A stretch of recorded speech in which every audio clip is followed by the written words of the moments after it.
Guy de Maupassant, Au soleil.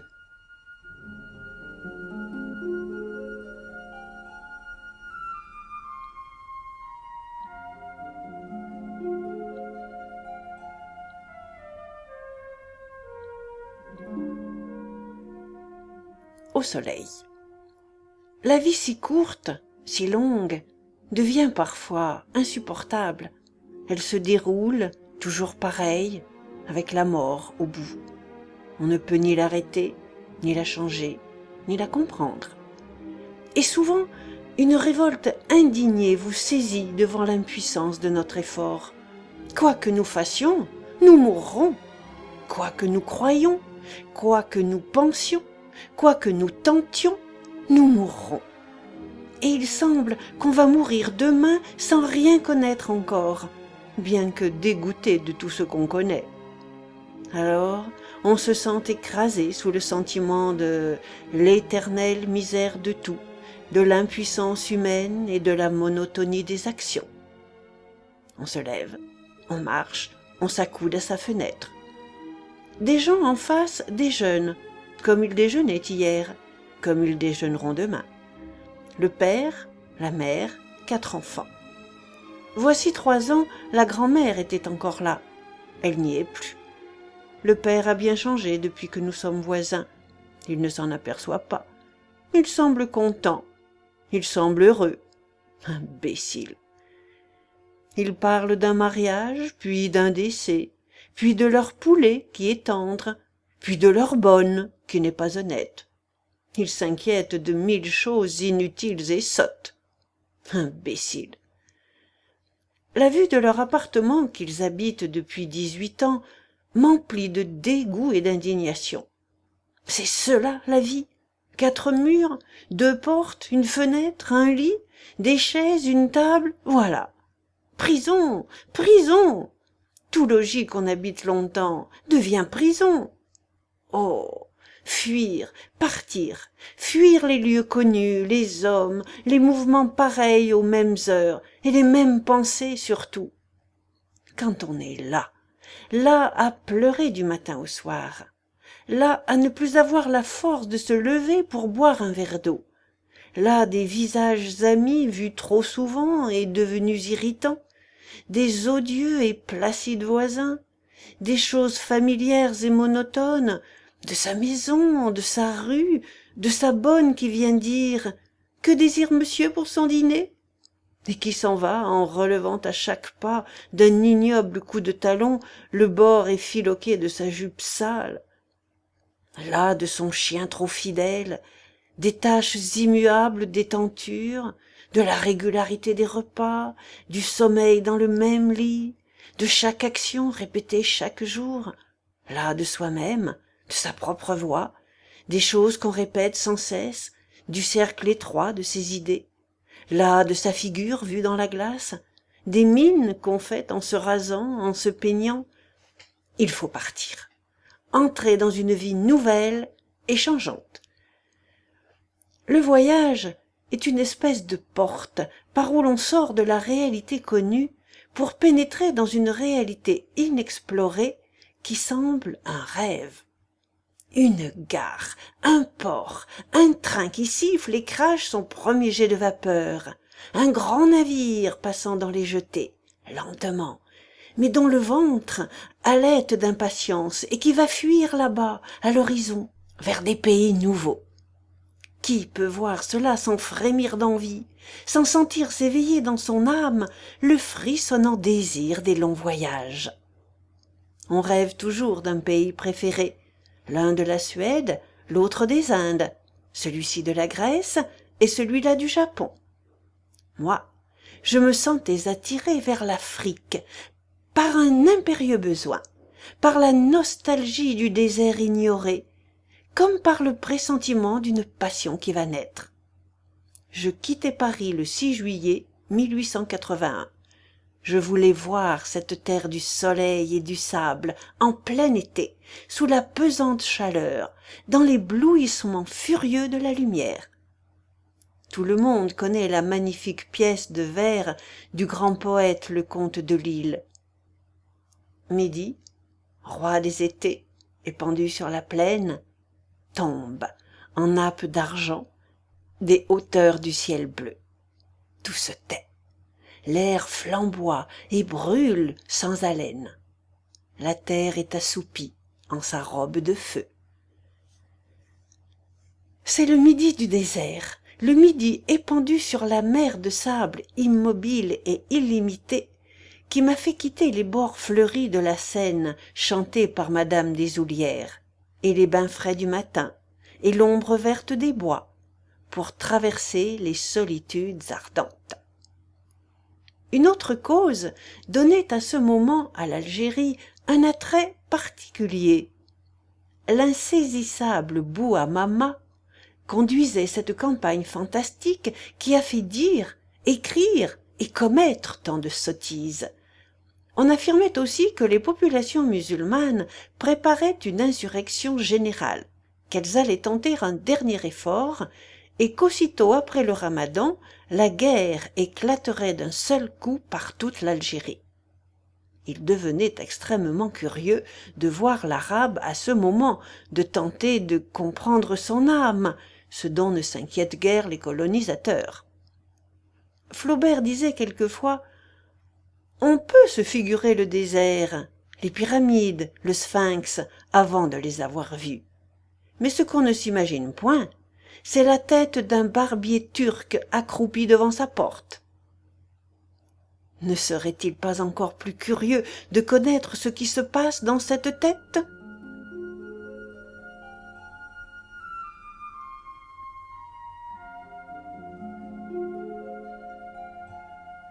La mer. Marseille palpite sous le gai soleil d'un jour d'été. Elle semble rire avec ses grands cafés pavoisés, ses chevaux coiffés d'un chapeau de paille comme pour une mascarade, ses gens affairés et bruyants. Elle semble grise avec son accent qui chante par les rues, son accent que tout le monde fait sonner comme par défi. Ailleurs, un Marseillais amuse et paraît une sorte d'étranger écorchant le français. À Marseille, tous les Marseillais réunis donnent à l'accent une exagération qui prend les allures d'une farce. Tout le monde, parler comme ça, c'est trop, troune de l'air. Marseille au soleil transpire, comme une belle fille qui manquerait de soins, car elle sent l'ail, la gueuse, et mille choses encore. Elle sent les innombrables nourritures que grignotent les nègres, les Turcs, les Grecs, les Italiens, les Maltais, les Espagnols, les Anglais, les Corses, et les Marseillaises aussi, pécaïres, couchés, assis, roulés, vautrés sur les quais. Dans le bassin de la Joliette, les lourds paquebots, le nez tourné vers l'entrée du port, chauffent, couverts d'hommes qui les emplissent de paquets et de marchandises. L'un d'eux, l'Abdelkader, se met tout à coup à pousser des mugissements, car le sifflet n'existe plus.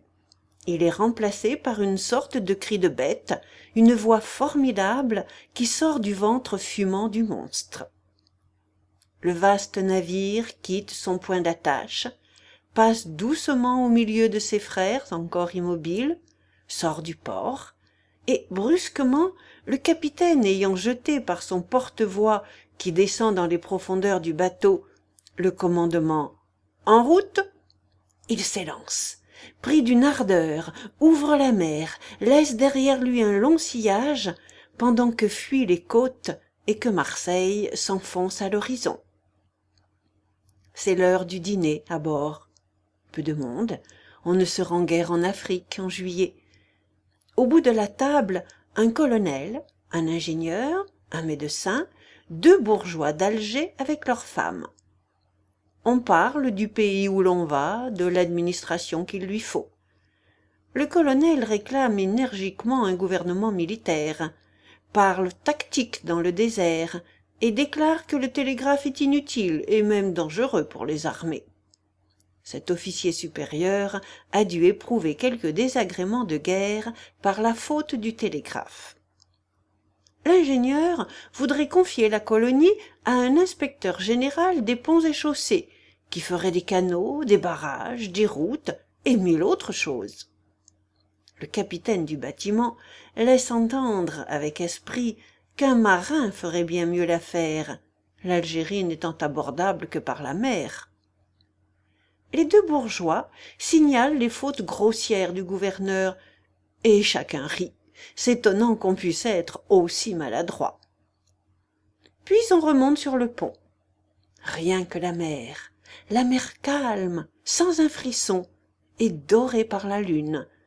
Le lourd bateau paraît glisser dessus, laissant derrière lui un long sillage bouillonnant, où l'eau battue semble du feu liquide. Le ciel s'étale sur nos têtes, d'un noir bleuâtre, ensemencé d'astres, que voilent par instants l'énorme panache de fumée vomi par la cheminée. Et le petit fanal, en haut du mât, a l'air d'une grosse étoile se promenant parmi les autres. On n'entend rien que le ronflement de l'hélice dans les profondeurs du navire. Quelles sont charmantes les heures tranquilles du soir sur le pont d'un bâtiment qui fuit. Toute la journée du lendemain, on pense, étendu sous la tente, avec l'océan de tous les côtés. Puis la nuit revient, et le jour reparaît. On a dormi dans l'étroite cabine, sur la couchette en forme de cercueil. Debout, il est 4 heures du matin. Quel réveil! Une longue côte, et là-bas, en face, une tache blanche qui grandit. Alger!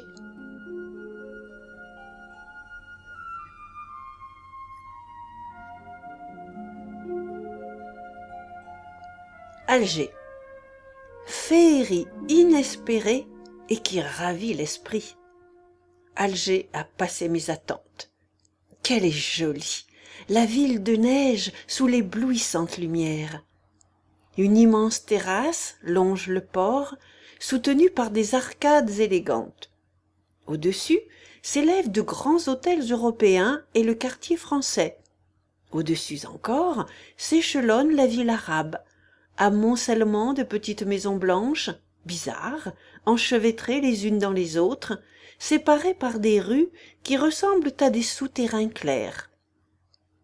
L'étage supérieur est supporté par des suites de bâtons peints en blanc. Les toits se touchent. Il y a des descentes brusques en des trous habités, des escaliers mystérieux vers des demeures qui semblent des terriers pleins de grouillantes familles arabes. Une femme passe, grave et voilée, les chevilles nues, des chevilles peu troublantes, noires des poussières accumulées sur les sueurs. De la pointe de la jetée, le coup d'œil sur la ville est merveilleux. On regarde, extasié, cette cascade éclatante de maisons dégringolant les unes sur les autres du haut de la montagne jusqu'à la mer. On dirait une écume de torrent, une écume d'une blancheur folle. Et de place en place, comme un bouillonnement plus gros, une mosquée éclatante luit sous le soleil. Partout grouille une population stupéfiante. Des gueux innombrables, vêtus d'une simple chemise, ou de 2 tapis cousus en forme de chasuble, ou d'un vieux sac percé de trous pour la tête et les bras, toujours nu-jambes et nu-pieds, vont, viennent, s'injurient, se battent, vermineux, loqueteux, barbouillés d'ordures et puant la bête. Tartarin dirait qu'ils sentent le teur turc, et on sent le teur partout ici. Puis il y a tout un monde de mioches à la peau noire, métis de Kabyles, d'Arabes, de nègres et de blancs, fourmilières de cireurs de bottes, harcelants comme des mouches, cabriolants et hardis, vicieux à 3 ans, malins comme des singes, qui vous injurient en arabe et vous poursuivent en français de leur éternel « Sciez, monsieur !» Ils vous tutoient et on les tutoie. Tout le monde ici, d'ailleurs, se dit tu. Le cocher qu'on arrête dans la rue vous demande « Où je mènerai toi ?» Je signale cet usage aux cochers parisiens qui sont dépassés en familiarité. J'ai vu, le jour même de mon arrivée, un petit fait sans importance et qui pourtant résume à peu près l'histoire de l'Algérie et de la colonisation. Comme j'étais assis devant un café, un jeune moricaud s'empara, de force, de mes pieds et se mit à les cirer avec une énergie furieuse. Après qu'il eut frotté pendant un quart d'heure et rendu le cuir de mes bottines plus luisant qu'une glace, je lui donnai 2 sous. Il prononça « Messi, monsieur », mais ne se releva pas. Il restait accroupi entre mes jambes, tout à fait immobile, roulant des yeux comme s'il se fût trouvé malade. Je lui dis « Va-t'en donc, Arbicot !» Il ne répondit point, ne remua pas, puis, tout à coup, saisissant à plein bras sa boîte de cirage, il s'enfuit de toute sa vitesse. Et j'aperçus un grand nègre de 16 ans qui se détachait d'une porte où il s'était caché et s'élançait sur mon cireur. En quelques bonds, il l'eut rejoint, puis il le gifla, le fouilla, lui arracha ses 2 sous qu'il engloutit dans sa poche et s'en alla tranquillement en riant, pendant que le misérable volé hurlait d'une épouvantable façon. J'étais indigné. Mon voisin de table, un officier d'Afrique, un ami, me dit « Laissez donc, c'est la hiérarchie qui s'établit. Tant qu'ils ne sont pas assez forts pour prendre les sous des autres, ils cirent. Mais dès qu'ils se sentent en état de rouler les plus petits, ils ne font plus rien. Ils guettent les cireurs et les dévalisent. » Puis mon compagnon ajouta en riant « Presque tout le monde en fait autant ici. » Le quartier européen d'Alger, joli de loin, a, vu de près, un aspect de ville neuve poussée sous un climat qui ne lui conviendrait point. En débarquant, une large enseigne vous tire l'œil, Skating Rink algérien.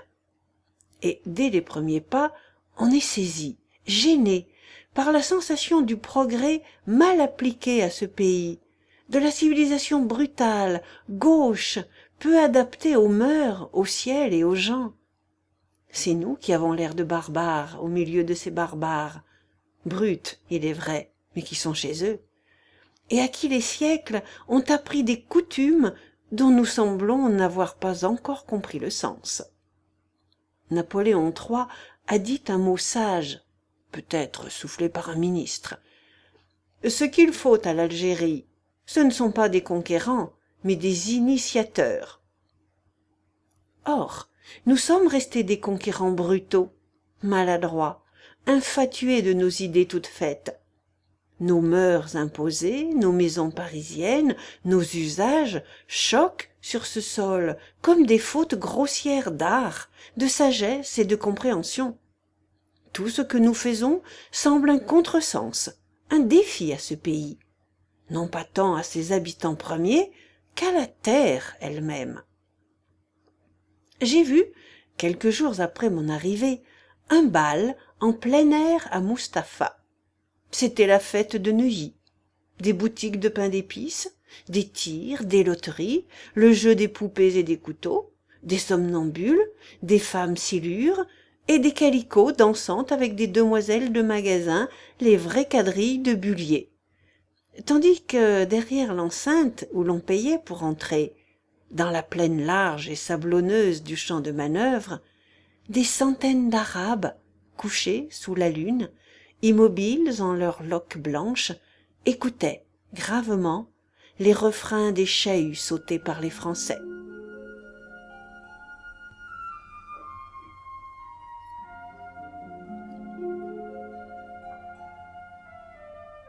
La province d'Oran.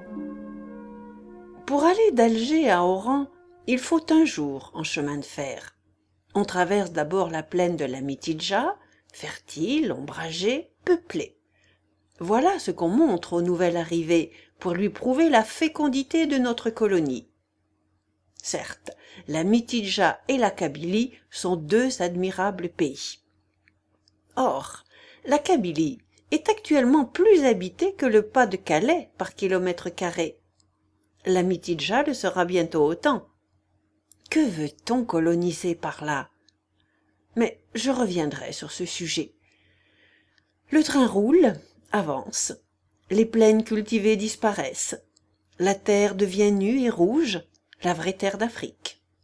L'horizon s'élargit, un horizon stérile et brûlant.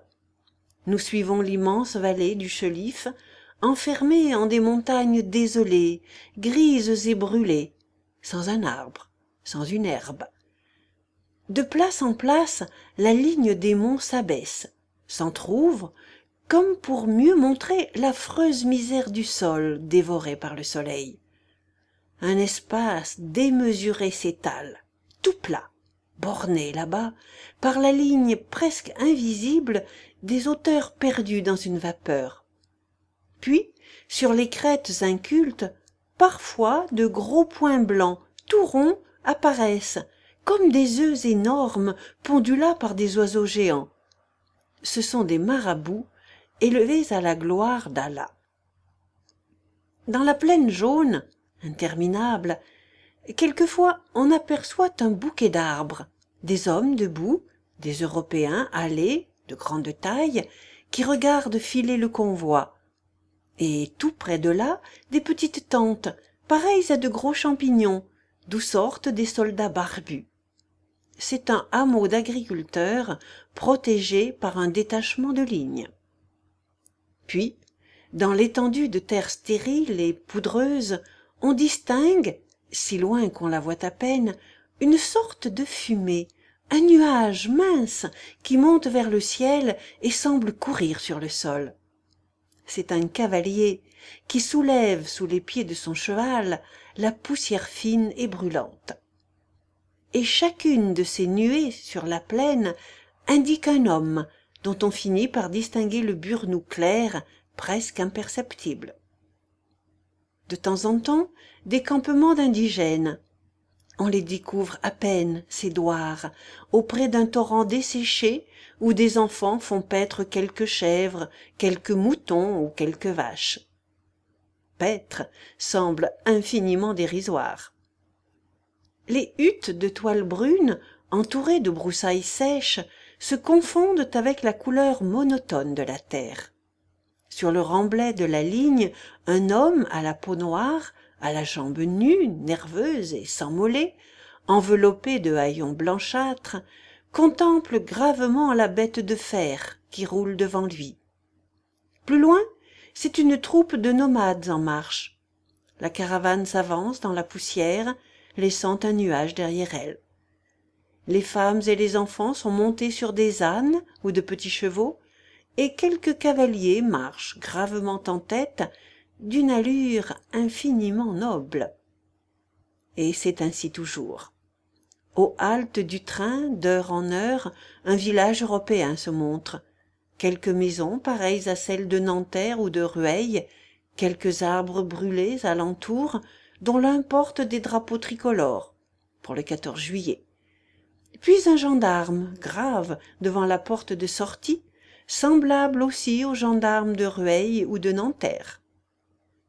La chaleur est intolérable. Tout objet de métal devient impossible à toucher, même dans le wagon. L'eau des gourdes brûle la bouche, et l'air qui s'engouffre par la portière semble soufflé par la gueule d'un four. À Orléansville, le thermomètre de la gare donne, à l'ombre, 49 degrés passés. On arrive à Oran pour dîner. Oran est une vraie ville d'Europe, commerçante, plus espagnole que française, et sans grand intérêt. On rencontre par les rues de belles filles aux yeux noirs, à la peau d'ivoire, aux dents claires. Quand il fait beau, on aperçoit, paraît-il, à l'horizon les côtes de l'Espagne, leur patrie. Dès qu'on a mis le pied sur cette terre africaine, un besoin singulier vous envahit, celui d'aller plus loin, au sud. J'ai donc pris, avec un billet pour Saïda, le petit chemin de fer à voie étroite qui grimpe sur les hauts plateaux. Autour de cette ville rôde avec ses cavaliers l'insaisissable Bouhamama.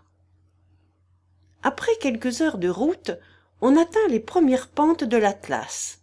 Le train monte, souffle, ne marche plus qu'à peine, serpente sur le flanc des côtes arides, passe auprès d'un lac immense formé par 3 rivières que garde, amassé dans 3 vallées, le fameux barrage de l'Abra.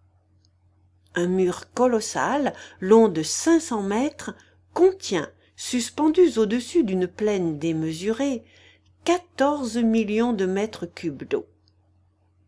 Ce barrage s'est écroulé l'an suivant, noyant des centaines d'hommes, ruinant un pays entier. C'était au moment d'une grande souscription nationale pour des inondés hongrois ou espagnols. Personne ne s'est occupé de ce désastre français. Puis nous passons par des défilés étroits entre 2 montagnes, qu'on dirait incendiées depuis peu, tant elles ont la peau rouge et nue. Nous contournons des pics, nous filons le long des pentes, nous faisons des détours de 10 kilomètres pour éviter les obstacles, puis nous nous précipitons dans une plaine à toute vitesse, en zigzagant toujours un peu, comme par suite de l'habitude prise. Les wagons sont tout petits, la machine grosse comme celle d'un tramway. Elle semble parfois exténuée, râle, geint ou rage, va si doucement qu'on la suivrait au pas, et tout à coup elle repart avec furie. Toute la contrée est aride et désolée.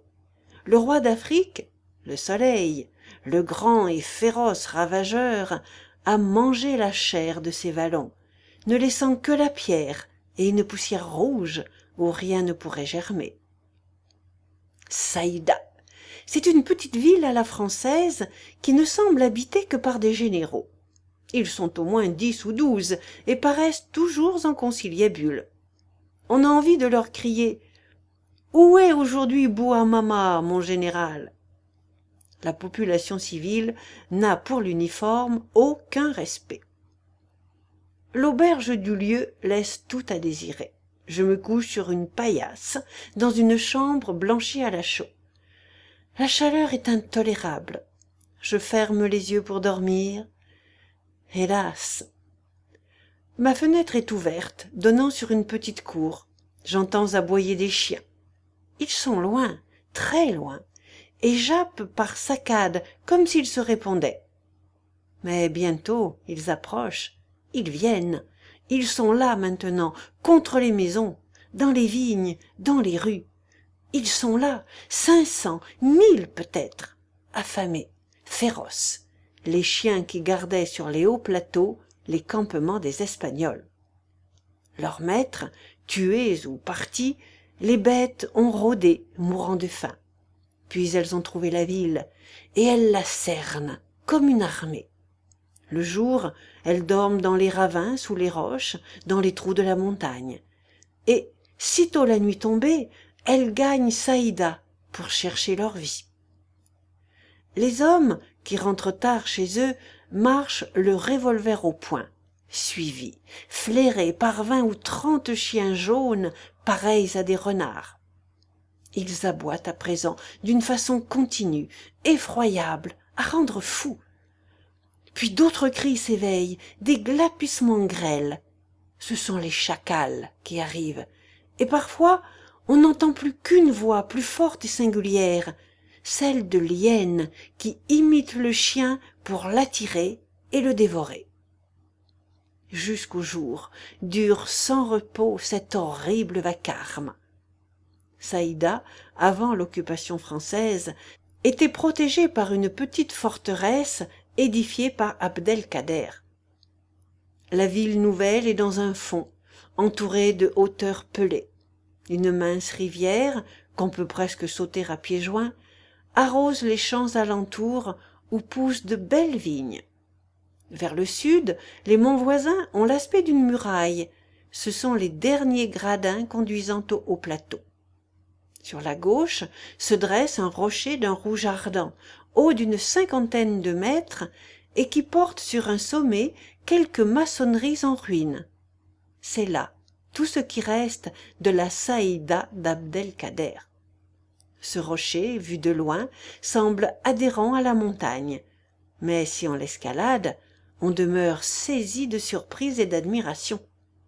Un ravin profond, creusé entre des murs tout droits, sépare l'ancienne redoute de l'émir de la côte voisine. Elle est, cette côte, en pierre de pourpre et entaillée par places par des brèches où tombent les pluies d'hiver. Dans le ravin coule la rivière au milieu d'un bois de lauriers roses. D'en haut, on dirait un tapis d'Orient étendu dans un corridor. La nappe de fleurs paraît ininterrompue, tachée seulement par le feuillage vert qui la perce par endroits. On descend en ce vallon par un sentier bon pour des chèvres. La rivière, fleuve là-bas, l'Oued Saïda, ruisseau pour nous, s'agite dans les pierres sous les grands arbustes épanouis, saute des rochers, écume, ondoie et murmure. L'eau est chaude, presque brûlante. D'énormes crabes courent sur les bords avec une singulière rapidité, les pinces levées en me voyant. De gros lézards verts disparaissent dans les feuillages.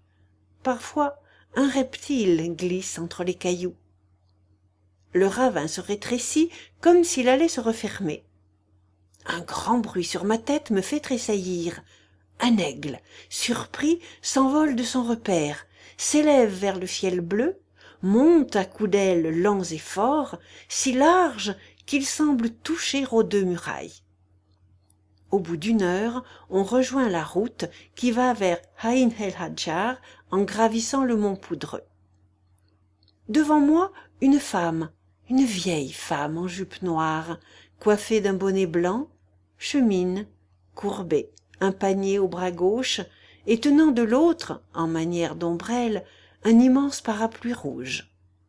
Une femme ici, une paysanne en cette morne contrée où l'on ne voit guère que la haute négresse cambrée, luisante, chamarrée d'étoffes jaunes, rouges ou bleues, et qui laisse sur son passage un fumet de chair humaine à tourner les cœurs les plus solides. La vieille, exténuée, s'assit dans la poussière, haletante sous la chaleur torride. Elle avait une face ridée par d'innombrables petits plis de peau comme ceux des étoffes qu'on fronce, un air las, accablé, désespéré. Je lui parlais. C'était une Alsacienne qu'on avait envoyée en ces pays désolés avec ses 4 fils après la guerre. Elle me dit « Vous venez de là-bas » Ce « là-bas » me serra le cœur. « Oui. » Et elle se mit à pleurer. Puis elle me conta son histoire, bien simple. On leur avait promis des terres. Ils étaient venus, la mère et les enfants. Maintenant 3 de ses fils étaient morts sous ce climat meurtrier. Il en restait un, malade aussi. Leur champ ne rapportait rien, bien que grand, car il n'avait pas une goutte d'eau. Elle répétait, la vieille, « De la cendre, monsieur, de la cendre brûlée. Il n'y vient pas un chou, pas un chou, pas un chou. » S'obstinant à cette idée de chou qui devait représenter pour elle tout le bonheur terrestre. Je n'ai jamais rien vu de plus navrant que cette bonne femme d'Alsace jetée sur ce sol de feu où il ne pousse pas un chou. Comme elle devait souvent penser au pays perdu, au pays vert de sa jeunesse, la pauvre vieille. En me quittant, elle ajouta « Savez-vous si on donnera des terres en Tunisie ? On dit que c'est bon par là. Ça vaudra toujours mieux qu'ici. Et puis, je pourrais peut-être y réchapper mon garçon. Tous nos colons installés au-delà du tel en pourraient dire à peu près autant. » Un désir me tenait toujours, celui d'aller plus loin. Mais, tout le pays étant en guerre, je ne pouvais m'aventurer seul. Une occasion s'offrit, celle d'un train allant ravitailler les troupes campées le long des Chottes. C'était par un jour de sirocco. Dès le matin, le vent du sud se leva, soufflant sur la terre ses haleines lentes, lourdes, dévorantes. À 7 heures, le petit convoi se mit en route, emportant 2 détachements d'infanterie avec leurs officiers, 3 wagons-citernes pleins d'eau et les ingénieurs de la compagnie, car depuis 3 semaines, aucun train n'était allé jusqu'aux extrêmes limites de la ligne, que les Arabes ont pu détruire. La machine, l'hyène, part bruyamment, s'avançant vers la montagne droite, comme si elle voulait pénétrer dedans. Puis soudain, elle fait une courbe, s'enfonce dans un étroit vallon, décrit un crochet, et revient passer à 50 mètres au-dessus de l'endroit où elle courait tout à l'heure. Elle tourne de nouveau, trace des circuits l'un sur l'autre, monte toujours en zigzag, déroulant un grand lacet qui gagne le sommet du mont. Voici de vastes bâtiments, des cheminées de fabriques, une sorte de petite ville abandonnée. Ce sont les magnifiques usines de la compagnie franco-algérienne. C'est là qu'on préparait l'Alpha avant le massacre des Espagnols. Ce lieu s'appelle Aïn el-Hadjar. Nous montons encore. La locomotive souffle, râle, ralentit sa marche, s'arrête. 3 fois elle essaie de repartir. 3 fois elle demeure impuissante. Elle recule pour prendre de l'élan, mais reste encore sans force au milieu de la pente trop rude. Alors les officiers font descendre les soldats, qui, égrenés le long du train, se mettent à pousser.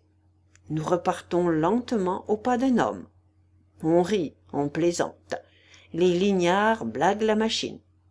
C'est fini. Nous voici sur les hauts plateaux. Le mécanicien, le corps penché en dehors, regarde sans cesse la voie qui peut être coupée. Et nous autres, nous inspectons l'horizon, très attentifs, en éveil dès qu'un filet de poussière semble indiquer au loin un cavalier encore invisible. Nous portons des fusils et des revolvers.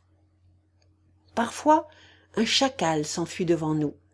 Un énorme vautour s'envole, abandonnant la carcasse d'un chameau presque entièrement dépecé.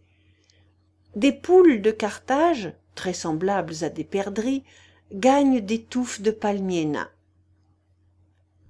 À la petite halte de Tafraoua, 2 compagnies de ligne sont campées. Ici, on a tué beaucoup d'Espagnols. À Krafala, c'est une compagnie de zouaves qui se fortifie à la hâte, édifiant leurs retranchements avec des rails, des poutres, des poteaux télégraphiques, des balles d'alpha, tout ce qu'on trouve. Nous déjeunons là. Et les 3 officiers, tous 3 jeunes et gais, le capitaine, le lieutenant et le sous-lieutenant, nous offrent le café. Le train repart. Il court interminablement dans une plaine illimitée que les touffes d'alpha font ressembler à une mer calme. Le sirocco devient intolérable, nous jetant à la face l'air enflammé du désert. Et, parfois, à l'horizon, une forme vague apparaît. On dirait un lac, une île, des rochers dans l'eau. C'est le mirage. Sur un talus, voici des pierres brûlées et des ossements d'hommes, les restes d'un Espagnol. Puis d'autres chameaux morts, toujours dépecés par des vautours. On traverse une forêt. Quelle forêt! Un océan de sable où des touffes rares de genévriers ressemblent à des plants de salade dans un potager gigantesque. Désormais, aucune verdure, sauf l'alpha, sorte de jonc d'un vert bleu qui pousse par touffes rondes et couvre le sol à perte de vue. Parfois, on croit voir un cavalier dans le lointain, mais il disparaît. On s'était peut-être trompé. Nous arrivons à l'Oued Falet, au milieu d'une étendue toujours morne et déserte. Alors je m'éloigne à pied avec 2 compagnons, vers le sud encore. Nous gravissons une colline basse sous une écrasante chaleur. Le sirocco charrie du feu. Il sèche la sueur sur le visage à mesure qu'elle apparaît, brûle les lèvres et les yeux, dessèche la gorge. Sous toutes les pierres, on trouve des scorpions. Autour du convoi arrêté, et qui a l'air de loin d'une grosse bête noire couchée sur la terre sèche, les soldats chargent les voitures envoyées du campement voisin. Puis ils s'éloignent dans la poussière, lentement, d'un pas accablé, sous l'écrasant soleil. On les voit longtemps, longtemps, s'en aller là-bas, sur la gauche. Puis on n'aperçoit plus que le nuage gris qu'ils soulèvent au-dessus d'eux. Nous restons à 6 maintenant auprès du train. On ne peut plus toucher à rien. Tout brûle. Les cuivres des wagons semblent rougis au feu. On pousse un cri si la main rencontre l'acier des armes. Voici quelques jours, la tribu des Rezaïna, tournant aux rebelles, traversa ce chott que nous n'avons pu atteindre, car l'heure nous force à revenir. La chaleur fut telle durant le passage de ce marais desséché que la tribu fugitive perdit tous ses bourricots de soif, et même 16 enfants, morts entre les bras de leur mère. La machine siffle. Nous quittons l'Oued Falet. Un remarquable fait de guerre rendit alors ce lieu célèbre dans la contrée. Une colonne y était établie, gardée par un détachement du 15e de ligne. Or, une nuit, 2 goumiers se présentent aux avant-postes, après 10 heures de cheval, apportant un ordre pressant du général commandant à Saïda. Selon l'usage, ils agitent une torche pour se faire reconnaître. La sentinelle, recrue arrivant de France, ignorant les coutumes et les règles du service en campagne dans le sud, et nullement prévenue par ses officiers, tire sur les courriers. Les pauvres diables avancent quand même. Le poste saisit les armes, les hommes prennent position, et une fusillade terrible commence. Après avoir essuyé 150 coups de fusil, les 2 Arabes, enfin, se retirent. L'un d'eux avait une balle dans l'épaule. Le lendemain, ils rentraient au quartier général, rapportant leur dépêche.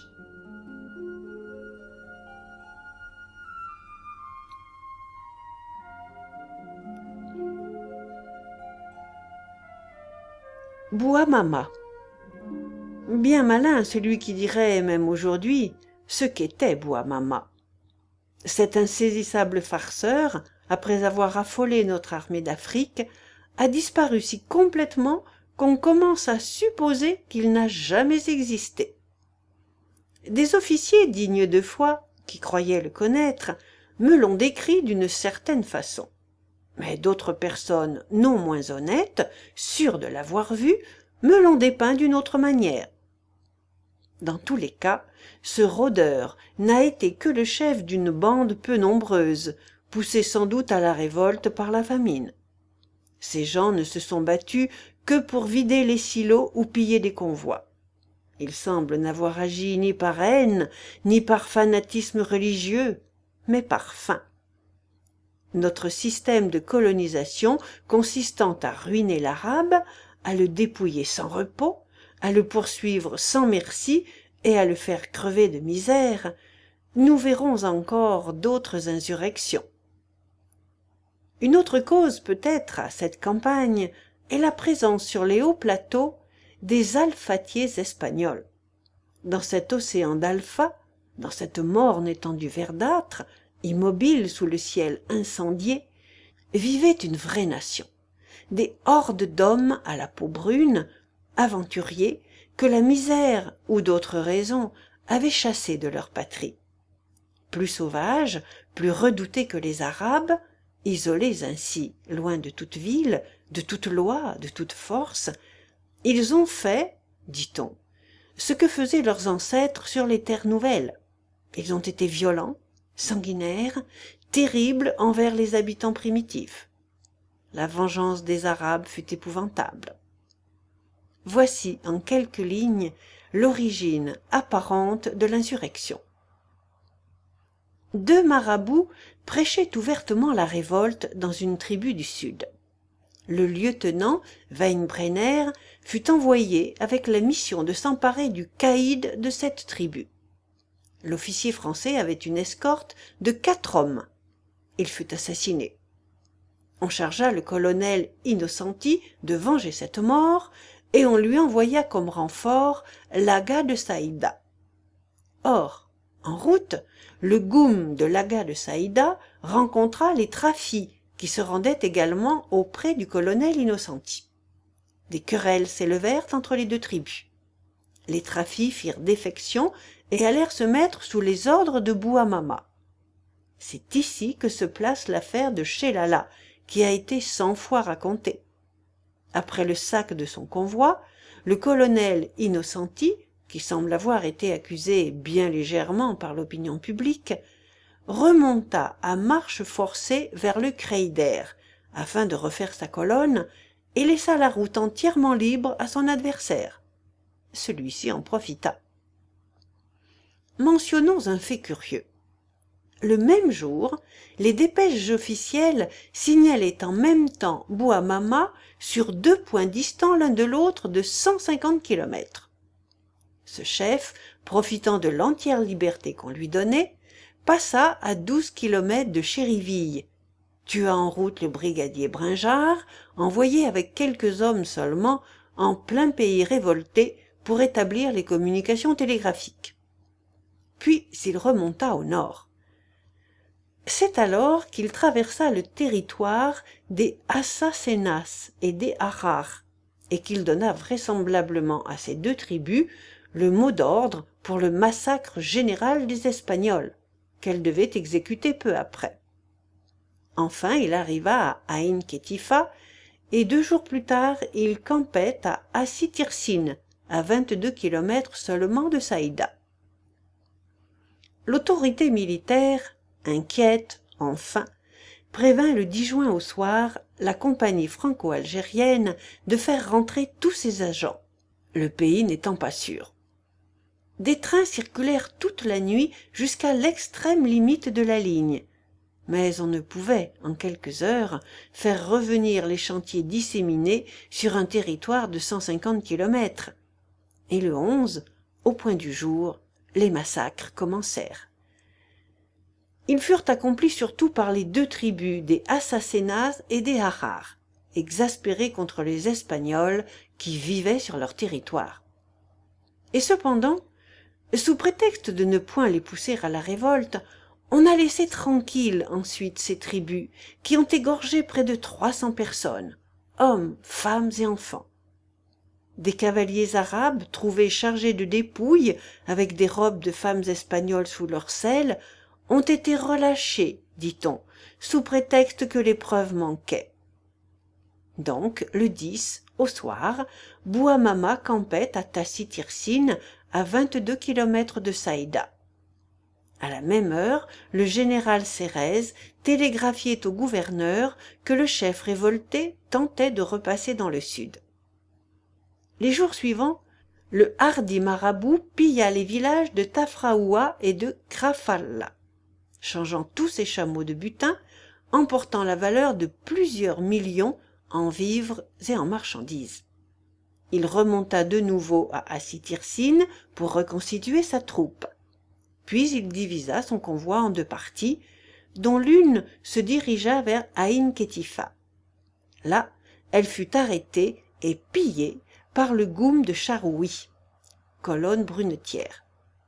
L'autre section, commandée par Bouamama lui-même, se trouvait prise entre la colonne du général Détri, campée à El Maya, et la colonne Malaré, postée près du Kreider, à Ksar el Khelifa. Il fallait passer entre les 2, ce qui n'était pas facile. Bouamama envoya alors un parti de cavaliers devant le camp du général Détri, qui le poursuivit, avec toute sa colonne, jusqu'à Aïn Sfisifa, bien au-delà du Chott, persuadé qu'il tenait le marabout devant lui. La ruse avait réussi, la voie était libre. Le lendemain du départ du général, le chef insurgé occupait son camp. C'était le 14 juin. De son côté, le colonel Malaré, au lieu de garder le passage du Kreider, s'était campé à Ksar el Khelifa, 4 kilomètres plus loin. Bouamama envoya aussitôt un fort détachement de cavaliers défiler devant le colonel, qui se contenta de tirer les 6 coups de canon légendaires. Et pendant ce temps, le convoi de chameaux chargés passait tranquillement le Chott au Kreider, seul point où la traversée fut facile. De là, le marabout dut aller mettre ses provisions à l'abri chez les Mogars, sa tribu, à 400 kilomètres au sud de Gériville. D'où viennent, dira-t-on, des faits si précis? De tout le monde. Ils seront naturellement contestés par l'un sur un point, par l'autre sur un autre point. Je ne puis rien affirmer, n'ayant fait que recueillir les renseignements qui m'ont paru les plus vraisemblables. Il serait d'ailleurs impossible d'obtenir en Algérie un détail certain sur ce qui se passe ou s'est passé à 3 kilomètres du point où l'on se trouve. Quant aux nouvelles militaires, elles semblaient, pendant toute cette campagne, fournies par un mauvais plaisant. Le même jour, Bouamama a été signalé sur 6 points différents par 6 chefs de corps qui croyaient le tenir. Une collection complète des dépêches officielles, avec un petit supplément contenant celles des agences autorisées, constituerait un recueil tout à fait drôle. Certaines dépêches, dont l'invraisemblance était trop évidente, ont d'ailleurs été arrêtées dans les bureaux à Alger. Une caricature spirituelle, faite par un colon, m'a paru expliquer assez bien la situation. Elle représentait un vieux général, gros, galonné, moustachu, debout en face du désert. Il considérait d'un œil perplexe le pays immense, nu et vallonné, dont les limites ne s'apercevaient point. Et il murmurait « Ils sont là, quelque part ». Puis, s'adressant à son officier d'ordonnance, immobile dans son dos, il prononçait d'une voix ferme « Télégraphiez au gouvernement que l'ennemi est devant moi et que je me mets à sa poursuite. » Les seuls renseignements un peu certains qu'on se procurait venaient des prisonniers espagnols échappés à Bouamama. J'ai pu causer, au moyen d'un interprète, avec un de ces hommes, et voici ce qu'il m'a raconté. Il s'appelait Blas Rojo Pellicer. Il conduisait avec des camarades, le 10 juin au soir, un convoi de 7 charrettes, quand ils trouvèrent sur la route d'autres charrettes brisées, et entre les roues, les charretiers massacrés. Un d'eux vivait encore. Ils se mirent à le soigner. Mais une troupe d'Arabes se jeta sur eux. Les Espagnols n'avaient qu'un fusil. Ils se rendirent. Ils furent néanmoins massacrés, à l'exception de Blas Rojo, épargné sans doute à cause de sa jeunesse et de sa bonne mine. On sait que les Arabes ne sont point indifférents à la beauté des hommes. On le conduisit au camp où il trouva d'autres prisonniers. À minuit, on tua l'un d'eux sans raison. C'était un homme de mécanique, un de ceux chargés de serrer les freins des charrettes, nommé Domingo. Le lendemain, 11, Blas apprit que d'autres prisonniers avaient été tués dans la nuit. C'était le jour des grands massacres. On resta au même endroit, puis, le soir, les cavaliers amenèrent 2 femmes et un enfant. Le 12, on leva le camp et on marcha tout le jour. Le 13, au soir, on campait à Dayat Kireb. Le 14, on marchait dans la direction de Ksar Khalifa. C'est le jour de l'affaire Malaret. Le prisonnier n'a pas entendu le canon, ce qui laisse supposer que Bouamama a fait défiler un parti de cavaliers seulement devant le corps expéditionnaire français, tandis que le convoi de butin, où se trouvait Blas, passait le Chott quelques kilomètres plus loin, bien à l'abri. Pendant 8 jours, on marcha en zigzag. Une fois arrivés à Tismoulin, les goums dissidents se séparèrent, emmenant chacun ses prisonniers. Bouamama se montra bienveillant pour les prisonniers, surtout pour les femmes, qu'il faisait coucher dans une tente spéciale et garder. Une d'elles, une belle fille de 18 ans, s'unit en route avec un chef trafi qui la menaçait de mort si elle résistait. Mais le marabout refusa de consacrer leur union. Blas Rojo fut attaché au service de Bouamama, qu'il ne vit pas cependant. Il ne vit que son fils, qui dirigeait les opérations militaires. Il semblait âgé de 30 ans environ. C'était un grand garçon maigre, brun, pâle, aux yeux larges et qui portait une petite barbe. Il possédait 2 chevaux alezans, dont un français qui semble avoir appartenu au commandant Jacquet. Le prisonnier n'a pas eu connaissance de l'affaire du Creyder. Blas Rojo se sauva dans les environs de Bassiala, mais, ne connaissant pas bien le pays, il fut forcé de suivre les rivières à sec, et après 3 jours et 3 nuits de marche, il arriva à Maroum. Bouamama avait avec lui 500 cavaliers et 300 fantassins, plus un convoi de chameaux destinés à porter le butin. Pendant 15 jours après les massacres, des trains ont circulé jour et nuit sur la petite ligne du chemin de fer des Chotes. On recueillait à tout moment de misérables Espagnols mutilés, de grandes et belles filles nues, violées et ensanglantées. L'autorité militaire aurait pu, disent tous les habitants de la contrée, éviter cette boucherie avec un peu de prévoyance. Elle n'a pu, dans tous les cas, venir à bout d'une poignée de révoltés. Quelles sont les causes de cette impuissance de nos armes perfectionnées contre les matraques et les mousquets des Arabes?